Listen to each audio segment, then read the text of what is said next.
Hello everyone, welcome back to Solasta Crown of the Magister. Last time we continued our way through this web of cells and switches and combats, and we defeated a small group of adversaries here, and as we left I think I heard the door to this cell with an ogre in swing open.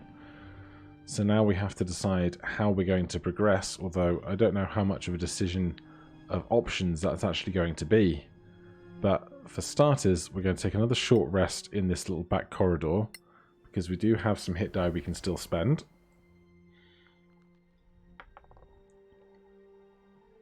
I think we don't need to spend another one just for 3 HP. It's just Ulra that's really suffering for health. But then she is our tank, so it's kind of expected. Now, I'm just going to double check to see what kind of armor everyone is wearing. Now, we're getting AC 10 plus dex. Is it plus con when we're raging? Is that how that goes?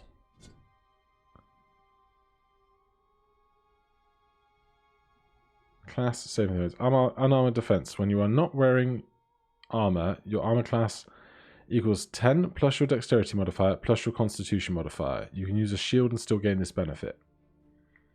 So if my AC is 15, yeah, that's 10 plus 2 plus 3. That is right.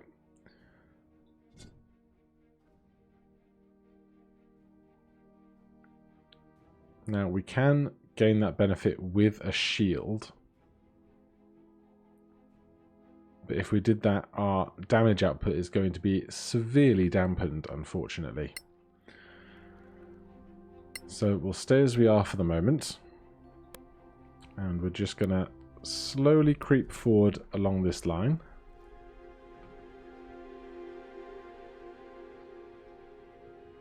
I'm worried that I saw something red in here, but it's just some old pots. There's another tableau on the wall here. Nothing of particular interest to me, I think. Now, I wonder if I should just send one of us forwards. Here. There's clearly a switch there. There seems to be some kind of switch on the ground. We'll just keep our distance for now.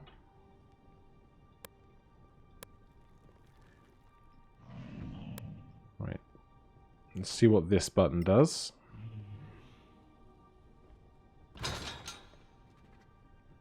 Alright, that opens this cell. Obviously there's some loot there. Can't quite tell if there's anything else up behind. And whether that might include some kind of an exit. Oh, God.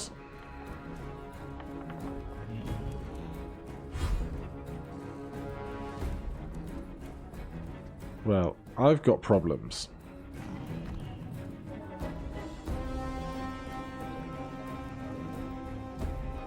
I've got a lot of problems. We're going to dash to this switch and see if it closes out the ogre. It seems nothing happened.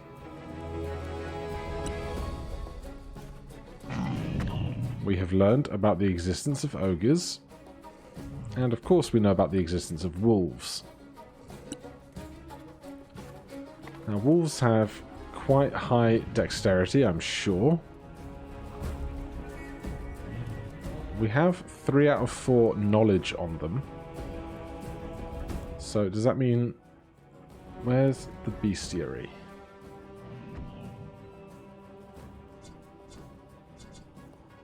I can't recall. Is it in, like, journal or log? There we go.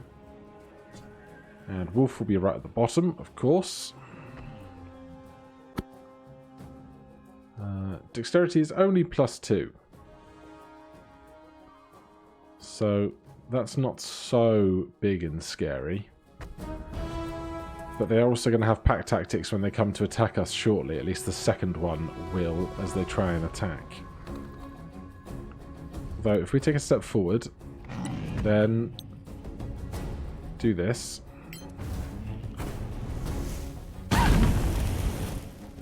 Unfortunately, they both save, but they do lose half their health each.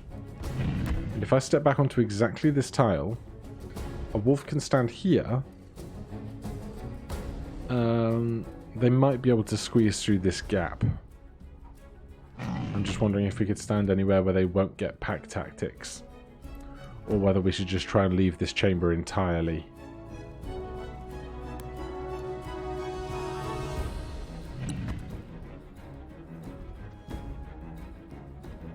Right.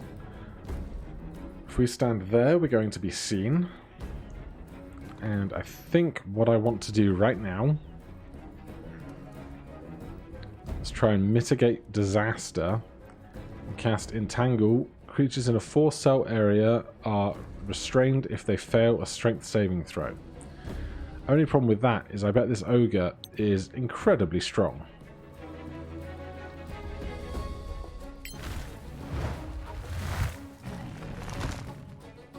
Ah, but they fail.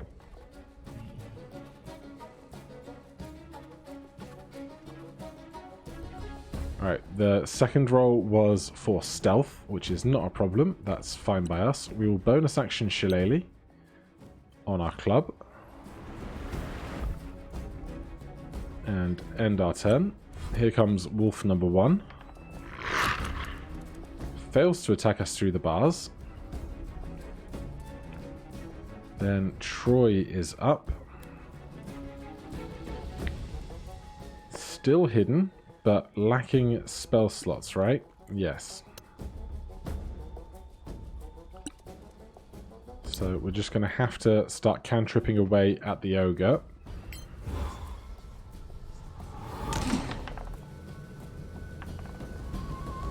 So that's 7 damage. So it looks like they've probably got about 60 or 70 HP, which is not so insurmountable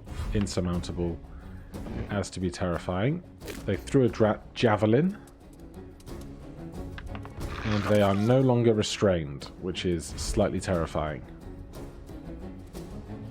Right, we need to get in here and help, even if that means just attacking from here like this.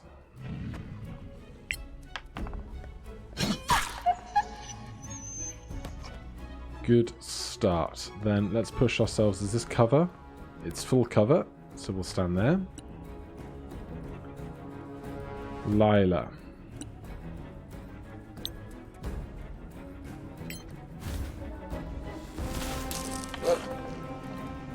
We missed that one.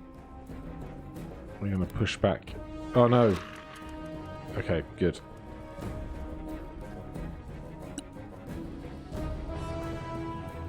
Druid Halsin. Probably wild shape, if for nothing else, the temporary HP of the creature we turn into. Because eventually this guy is going to move out of this area, I assume.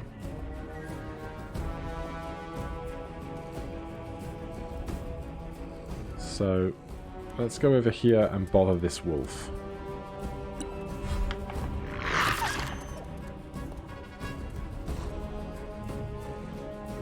And then we need to just do anything we can to slow down this ogre.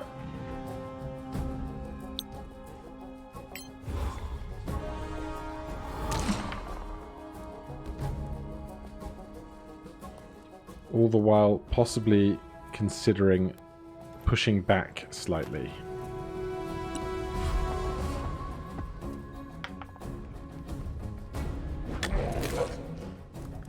Incredible.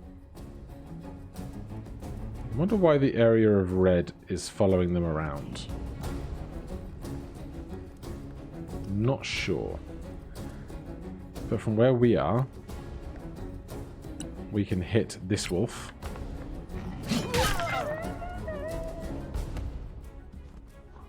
And then push back.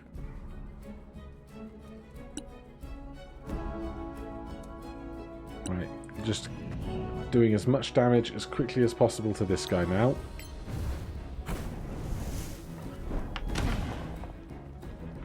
It's going to be tough chipping away 4 odd HP at a time. But we're also going to keep slowly pushing all the way back around this corridor if we have to. Halcyon, if you move to here.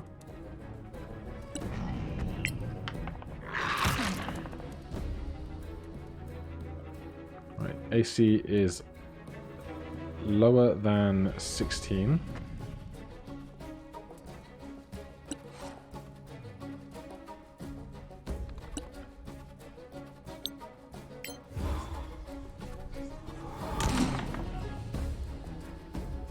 Another good hit. We'll stay in our positions now until Halcyon is out of temporary wild shape HP.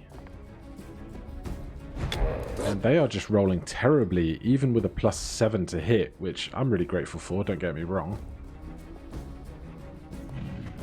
Unfortunately, we're kind of useless back here. So let's get involved. Oh, come on. This is not what we need.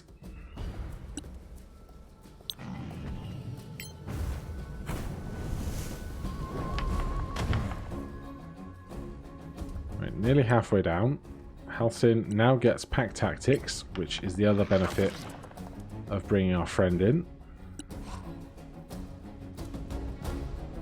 Again, we are out of spell slots, but we do have Herald of Pain. We're going to need to push in a bit to do that. Channel Divinity to cause pain with enemies within 6 cells. Enemies failing a Wisdom save are 1d8 necrotic damage and poisoned. Well, I don't expect this guy is very wise, very wisdomed. And the environmental effects are damaged by that, which is terrifying. Poison disadvantage on attacks and ability checks for 1 minute is incredible. That should save us some of our HP. They are no longer poisoned, but again, they miss an attack.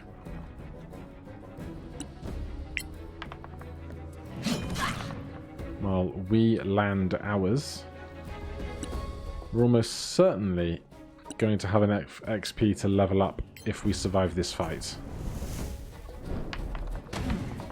8 damage is huge on a D10. 2 1s though there is not nearly as nice.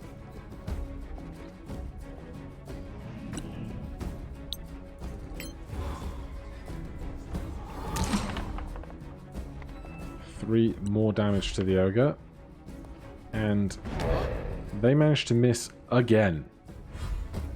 It might be the worst rolls I've ever seen out of a creature with +7 to hit.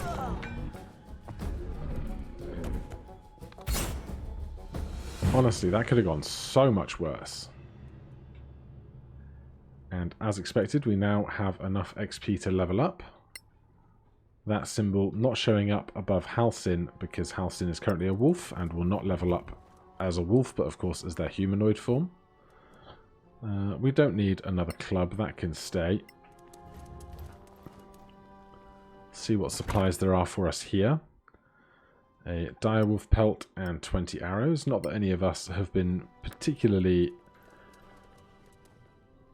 wasteful. That's not the word I want, is it? Particularly prone to using arrows. A focus amulet, spell focus universal. Interesting. Then you can have that. We'll drop this. And instead we must have a healing potion. We do. So now we can hold a healing potion rather than having to hold a spell focus. We get through that door. And push this button. That gets us back to the main location. And apparently we can get out of this place. Which way was out in the first place? This was where we came in, wasn't it? Or was... I'm confused. No, this is the exit. Alright, well, I'm all turned around in many and strange ways. Let's see if we can't deal with this trap. Ow. Oh, dying.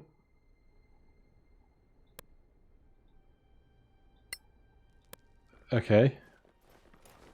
Well, somebody else then can... They're stable, right? They're stable and sleeping. Somebody else can collect whatever this was. We need thieves' tools for that. Do we need thieves' tools for this?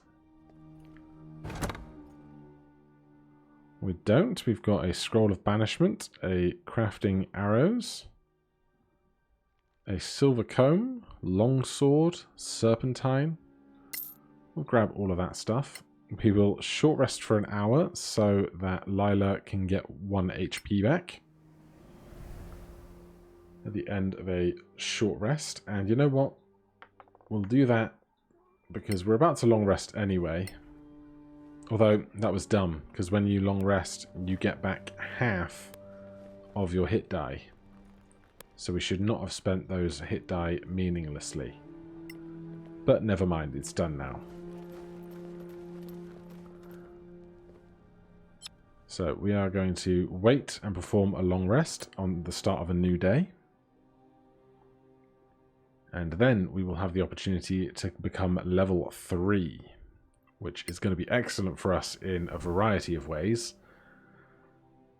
So let's start with the Druid Halcyon.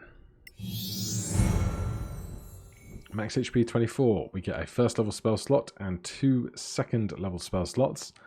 And now we get to pick a circle. And we can see in the tooltips we learn certain spells depending on which area we select. So... Forest, Barkskin, Spider Climb, Cool Lightning, Slow, and then some of the higher level stuff. Invisibility, Pass Without Trace, Daylight, Haste, Greater Invisibility. Oh, it's going to be tough decisions here, isn't it?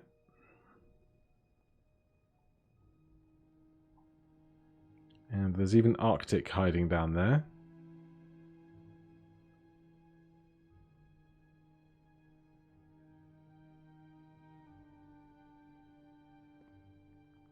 Spider Climb is going to be great for us because we don't have any type of flying yet.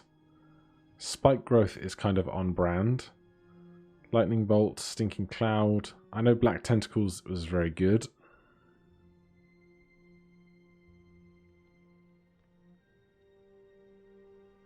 Alright, let's not min-max this too much. We'll go with Mountain, why not? And then we can prepare spells at our new level. So we still know 6 spells, but we don't really need Long Strider anymore.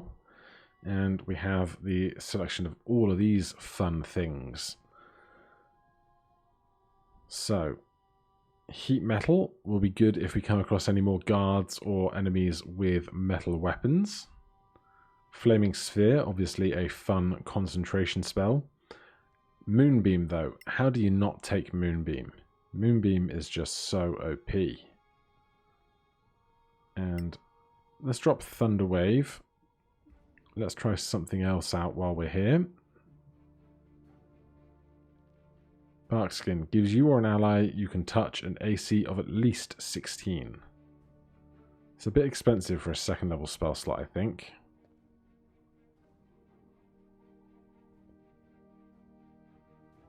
Let's take a hold person.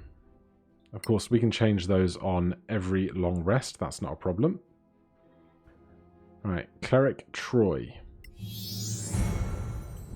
27 HP, first level spell slot, 2 second level spell slots. And then we can prepare spells here as well. So we don't need aid. We get Blindness and Ray of Enfeeblement as our second level spells. But here, what we really want is Spiritual Weapon is a given.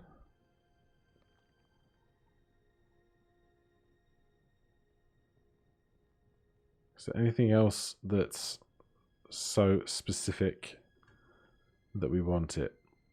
Let's take Prayer of Healing and drop Cure Wounds, because the Druid has Cure Wounds as well. Then one other thing.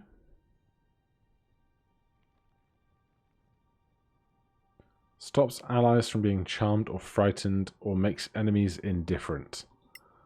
Let's try that out. Then our Sorcerer, 26 HP, first and second level spell slots, and we gain meta magic. So we have these 7 selections.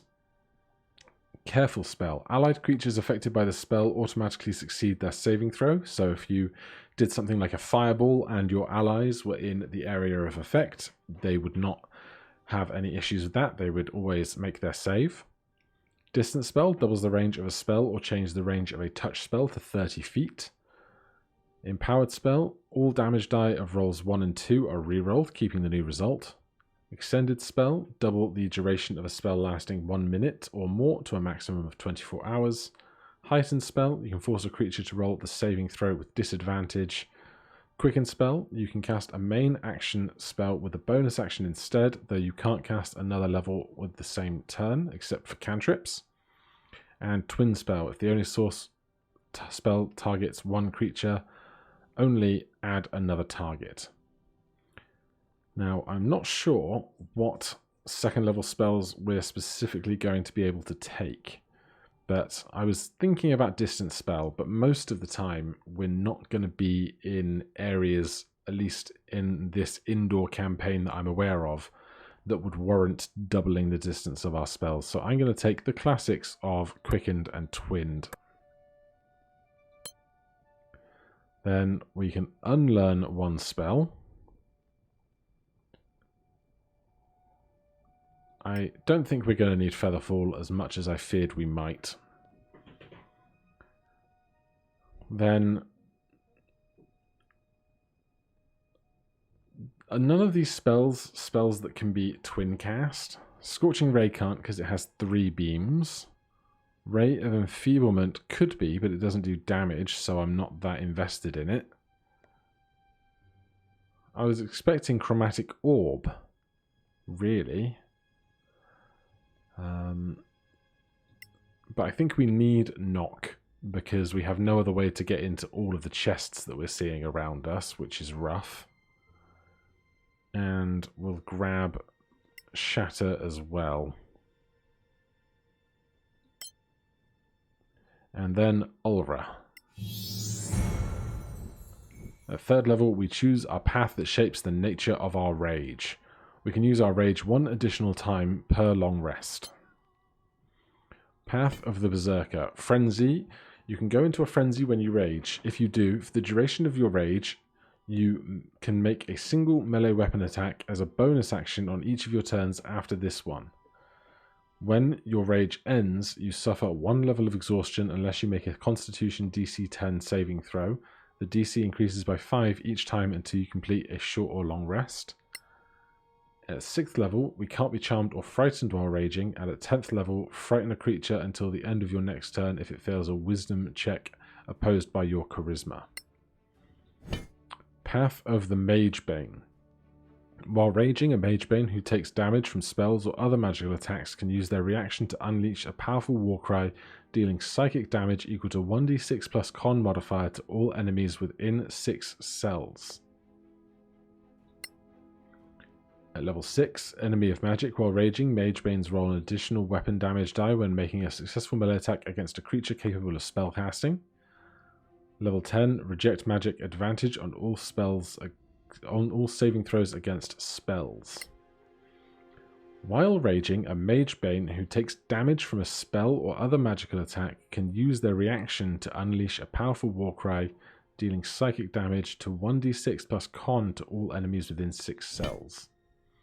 Stone Resilience. While you are raging, gain temporary HP equal to twice your proficiency bonus at the end of your turn. Your Constitution modifier is used for any saving throw if it's higher than the ability modifier used normally.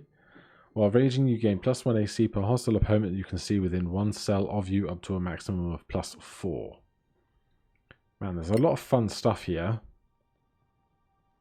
But I think Stone Resilience. While raging, you gain temporary HP equal to twice your proficiency bonus at the end of your turn. Assuming that happens every turn, that sounds like it's going to be great for us and the problems we're having here. Alright, let's push forward slightly, just so that I can remember where we're going when we come back. Obviously, we now have the knock spell, but I don't really want to spend my spell slots immediately on that. There's another container we didn't loot here. We will see if there's anything worth it in there. Of course, our Sorcerer is now level 3 and has 3 sorcery points available to them. Over here, cash, cash, cash. A scroll of hypnotic pattern. Refined oil, food, and a herbalism kit. Still no thieves' tools, unfortunately. So we will park ourselves there, right at the bottom of this staircase, and next time we will ascend to see what comes next. But for now, thank you ever so much for watching. If you enjoyed the series, please do consider subscribing or hitting that like button. If you have any questions or comments, you can put them down below. Otherwise, I'll see you in the next one. Cheers.